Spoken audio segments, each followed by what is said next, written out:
con el programa. Vamos a seguir compartiendo con ustedes en este momento más información en la, obviamente mañana de la jornada del día de hoy. Y ahora estamos en comunicación en este momento con el doctor Roque Ríos, quien es referente gremial de la actual ARCA o ex AFIP. Doctor Roque, muy buen día, ¿qué tal? ¿Cómo le va? ¿Cómo está? José Luis, ¿qué tal? Buenos días, ¿cómo estás? Todo muy bien acá. Gracias por estos minutos. Ningún problema. La idea de la charla o de la entrevista es que nos pueda comentar a mí en la audiencia qué es lo que está ocurriendo con el ente de recaudación nacional más importante que tiene el país, donde hasta hace un tiempo atrás era la AFIP y ahora pasó a ser el ARCA. Bueno, lo que estamos atravesando es un proceso desde el inicio de la gestión libertaria, es un proceso destinado a la destrucción del organismo. Ese es el objetivo de máxima, y el objetivo de mínima es a la parálisis y la inacción del organismo. AFIP, como se lo conoció desde su fundación, con la unificación de aduana y DGI bajo una administración federal, un organismo que fue reconocido nacional e internacionalmente por eficacia, por eficiencia, por superar metas de recaudación, por sostener todas las políticas del Estado Nacional en distintas épocas. Y cuando asume un gobierno que entre sus postulados básicos lo primero que dice es: voy a destruir el Estado desde adentro, indudablemente el mejor camino es destruir la forma de financiación y cómo el Estado cumple sus metas, porque puede haber muchos postulados teóricos, muchos paradigmas teóricos, pero si no hay financiación, las cosas no caminan, y es lo que está pasando desde que asumió este gobierno. Habíamos tenido también un avance en ese sentido durante el macrismo, que fue una reducción salarial que se enfrentó desde el sindicato. Pero así todo, durante el macrismo había interlocutores, porque el macrismo, a pesar de ser una concepción de una derecha, de un Estado menor al que postulaba la administración peronista anterior, nunca habló de destruir el Estado y la inexistencia del Estado. Esta es una cancha nueva, es un deporte nuevo, porque nunca administró el Estado el que lo quiere destruir. Así que estamos sin rumbo, sin horizonte, sin saber qué va a pasar con el organismo, como lo definiste, más importante de recaudación del país, con un 80% de plantel profesionalizado, habiendo perdido en el último año 1.500 personas que se jubilaron solamente pensando en que se van a empeorar las condiciones laborales, no porque su proyecto de vida los iba a llevar a jubilarse, y se pierde gente de muchísima experiencia, súper calificados, gente irreemplazable para el organismo, un capital humano irreemplazable, coherente con ese proceso de destrucción que estamos atravesando. Ahora, la idea es echar toda la cantidad de gente que más que se pueda, o por el contrario es reducir a su mínima expresión el organismo para que no controle absolutamente nada. ¿Para qué? Lo veremos caminando, porque no sabemos el para qué, más que su postulado iniciático, que es decir, el Estado no tiene que gastar dinero.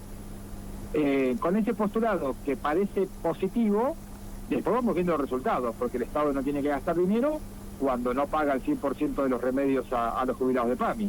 El Estado no tiene que gastar dinero cuando no actualiza los bonos, el bono que completa la jubilación mínima. El Estado no tiene que gastar dinero. Nos convencieron como sociedad que es positivo, pero cuando se ven los efectos, el Estado no tiene que gastar dinero hasta que me toca a mí. Cuando me toca a mí decís: yo quería que el Estado gaste dinero. Pero bueno, eso lo veremos caminando. No se echó gente, lo que hicieron fue discontinuar los contratos, también gente que había entrado con muy buena predisposición, profesionales, poniéndole mucho empuje a un organismo que tiene que estar todo el tiempo atrás de gente que tiene estructuras armadas para la evasión y para la elusión impositiva.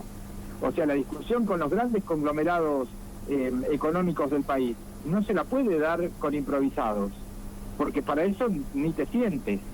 O sea, no, tienen estructuras armadas nacionales e internacionales para triangulación de impuestos, para subfacturación, para un montón de maniobras que perjudican la recaudación, que se la tiene que enfrentar con un plantel súper profesionalizado acá y en el mundo. AFIP tenía estas características. No sabemos cómo va a quedar cuando termine el proceso en que estamos embarcados hoy. Cuando termine, te digo, porque ya se perdieron 1.500 personas que se fueron por jubilación, y ahora abre un proceso de retiro voluntario de 1.500 personas más.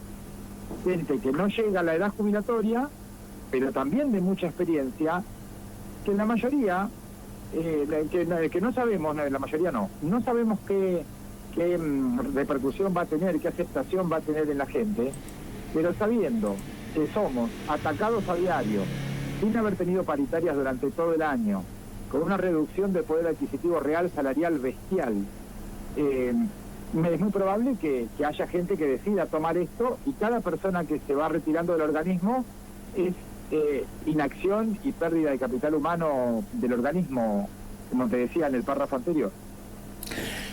O sea, la sensación que uno tiene cuando por ahí lee los medios, digamos, de difusión nacional o los medios masivos de comunicación, es como que se le da prioridad a la inversión, se le da prioridad a los grandes capitales que inviertan en el país, pero sin control. Como lectura política, ni siquiera hay que ponerse a hacer una lectura política, lo dicen claramente. El presidente dijo: el evasor es un héroe. Y es cuando yo te digo que esta es una cancha en la que nosotros nos íbamos a sentar en una cancha conocida, y de repente vinieron a romper todo. Esto es otra cosa. Y esto es otra cosa a niveles mucho más importantes. No sabemos cuáles van a ser las consecuencias de lo que está planteando la administración libertaria. Primero que nada, porque nunca atravesamos algo parecido, y aparte Argentina tiene una tradición del Estado, en mayor medida con los gobiernos más progresistas, o durante el alfonsinismo, durante el peronismo que fuimos conociendo con el kirchnerismo, y después de retroceso del Estado, que lo vimos durante el menemismo, durante el macrismo, pero nunca de desaparición. Entonces, que el objetivo sea destruir el Banco Central, destruir el organismo de recaudación, destruir el organismo de previsión social, que es el ANSES, entonces no sabemos a dónde va a llegar esto: destruir el CONICET, destruir IMSAT, destruir ARSAT, destruir Conectar Igualdad. Todas las expresiones del Estado, todos los resortes que el Estado articulaba para influir en la vida de la sociedad, solamente lo vemos cuando el Estado deja de hacerlo. Porque muchas personas que le hubiéramos preguntado teóricamente: ¿usted está de acuerdo que el Estado gaste menos?, hubieran dicho que sí. Ahora esa misma persona, si hoy es la que paga al 100% un remedio que antes tenía subsidiado al 100%, probablemente diga que quería que el Estado gaste menos, pero no sabía que era esto. Y eso se va a ver en cada cosa, porque una AFIP imposibilitada de cumplir su función es menos funcionamiento para todo, menos financiamiento para todo el funcionamiento del Estado Nacional. No le importa a un Estado nacional que está en retirada de sus funciones. Entonces, ellos dicen: no vamos a financiar a las universidades, obviamente hace falta menos dinero. No vamos a actualizar las jubilaciones, hace falta menos dinero. No pagamos los remedios, no hay ningún plan de digitalización como fue Conectar Igualdad. Obviamente plan de viviendas como Procrear, nada parecido ni nada más lejano. Entonces, el Estado va a gastar menos, pero no va a hacer nada. Entonces es fácil, vos en tu casa, si te sentás y decís: este mes no hago nada y no pago nada, también te va a sobrar plata. Hay que ver si aguantás el griterío de los pibes, pero se puede hacer. Y es lo que eligieron. Eligieron un camino de destrucción, de retiro de las funciones del Estado, que no sabemos qué consecuencias va a tener. Para el organismo, nefastas. Porque también hay un tema de posicionamiento, de discurso público. No es lo mismo sentarte con un asesor contable de una gran empresa a discutir una declaración jurada con una validación social y de la función del verificador, que haciéndolo cuando la cabeza del Estado Nacional el presidente de la Nación dice que el evasor es un héroe y que está echando ñoquis inservibles de la FIP. Entonces, la desvalorización social de la función también impacta en una función tan sensible. Te estaba escuchando, ¿no? Y hemos hablado, bueno, de las grandes inversiones, o hemos hablado de empresas, digamos, grandes del país, ¿no? Ahora, en este contexto de situación, ¿qué pasa con el pequeño y mediano comerciante en este contexto? Así, dentro de la profesionalización de la función del organismo, fue trabajando mucho en lo que era una ventanilla única electrónica y que la interacción con el contribuyente sea mediante presentaciones digitales y respuesta a esas presentaciones digitales. Entonces, la oficina física en sí de AFIP fue perdiendo la asiduidad de gente porque se empezó a trabajar de otra forma. Entonces, en el día a día, cuando una persona entra a la página de AFIP, emite su factura, presenta su declaración jurada, realiza los pagos, en el día a día no tiene mayor incidencia. Ahora, en las grandes estructuras que tienen que ser fiscalizadas con otra profundidad y con otra capacitación del verificador, eso mucho es lo que se perdió de experiencia que es transferible por el trabajo. No tenés un jefe de determinación de oficio, un jefe de fiscalización, personas con 30, 35 de años, que tenían 5 años más de experiencia para darle al organismo, en el caso de mujeres, que se jubilaron muchas, que cumplían 60 y se podían jubilar a los 65, iban a preparar en ese tiempo al que le iba a suceder en el cargo, seguir transfiriendo experiencia. Es muy valiosa.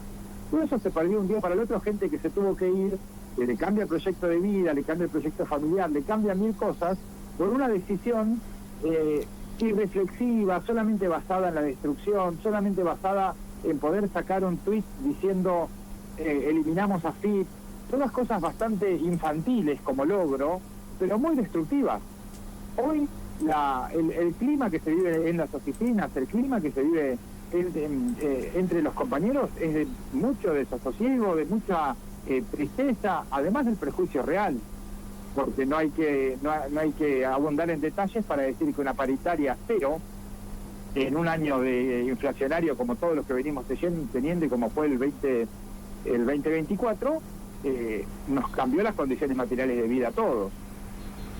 Y eso viene también con que hoy ni siquiera estamos intentando, la verdad, tenemos fuera de foco pensar en plantear la paritaria, porque hoy estamos viendo cómo defendemos la supervivencia del organismo y de los puestos de trabajo.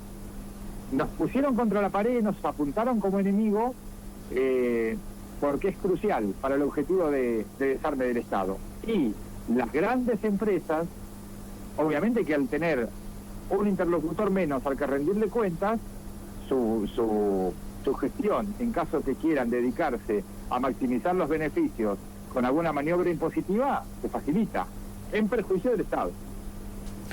Roque, muchísimas gracias por tu tiempo, gracias por esta entrevista, que seguramente no va a ser la última, porque lamentablemente me parece que este tema va a seguir. Sí, sin duda. Nosotros tenemos previsto un 2025 de muchas novedades y ni una buena.